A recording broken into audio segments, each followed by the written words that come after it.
जय श्री गणेश।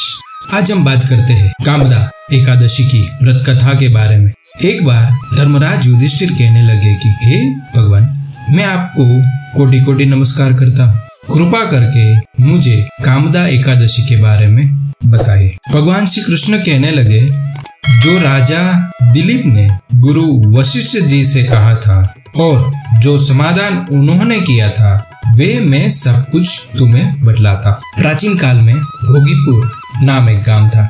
वहाँ अनेक ऐश्वर्यों से युक्त पुंडरीक नामक एक राजा राज्य करता था। भोगीपुर नगर में अनेक अप्सरा, किन्नर तथा गंधर्व वास करते थे।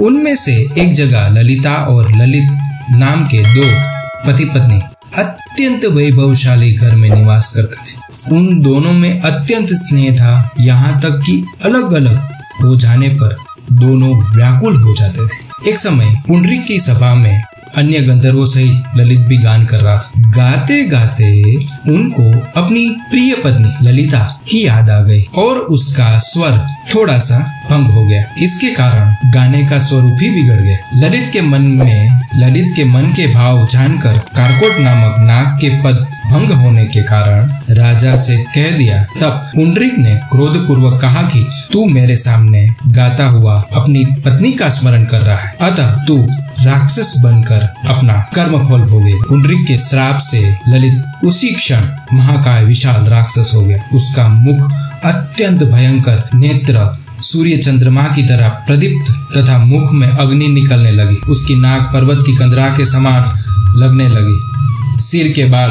पर्वतों पर खड़े वृक्षों के समान लगने लगे तथा भुजाएं अत्यंत लंबी हो गई। कुछ मिलाकर उसका शरीर 8 योजन के विस्तार में हो गया। इस प्रकार राक्षस होकर वह अनेक प्रकार का दुख भोगने लगा। जब उसकी पत्नी ललिता को यह वृतांत मालूम हुआ तो वो अत्यंत दुखी हो गई और उसे खेद हुआ कि वो क्या करे कि अपने पति का उद्धार कर सके। उसके बारे में वो निरंतर सोचने लगी। उसका पति जो राक्षस बना हुआ था वो अत्यंत घोर दुख सहन कर रहा था। घने वनों में इधर उधर भाग रहा। उनकी पत्नी उसके पीछे जाती और विलाप करती रहती। एक बार ललिता अपने पति के पीछे पीछे घूमती विंध्याचल पर्वत पर पहुंच गई, जहां पर श्रृंगी ऋषि का आश्रम था। ललिता शीघ्र ही श्रृंगी ऋषि के आश्रम में चली गई और वहां जाके पूरा वृतांत बताया और उसे प्रार्थना की कि उसे कोई मार्ग दिखाए। श्रृंगी ऋषि ने कहा कि तुम कौन हो और यहाँ किस लिए आए हो? ललिता ने कहा कि मेरा पति राजा पुंडरीक के श्राप से विशालकाय राक्षस हो गया है, उसको मुक्त करने का मुझे कोई उपाय बताए। मैं बहुत दुखी हूँ, मुझे उसका उद्धार करना है। श्रृंगी ऋषि बोले,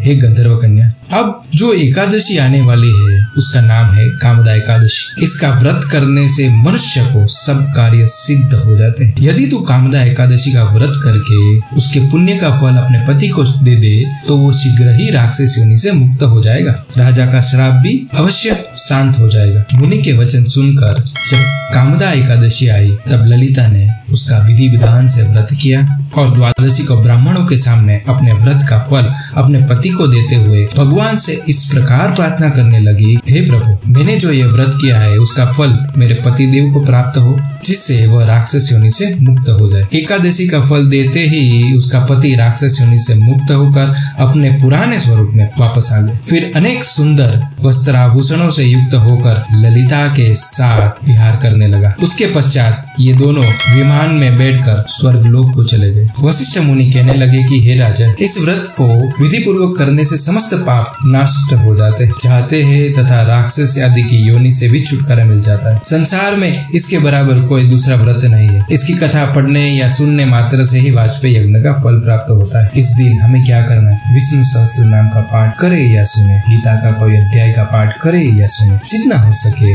उतना मंत्र जाप कीजिए। अगर आपको वीडियो अच्छा लगा हो तो इसे लाइक कीजिए, दूसरों के साथ शेयर कीजिए और इस चैनल को सब्सक्राइब कीजिए। ओम नमः शिवाय। जय श्री कृष्ण।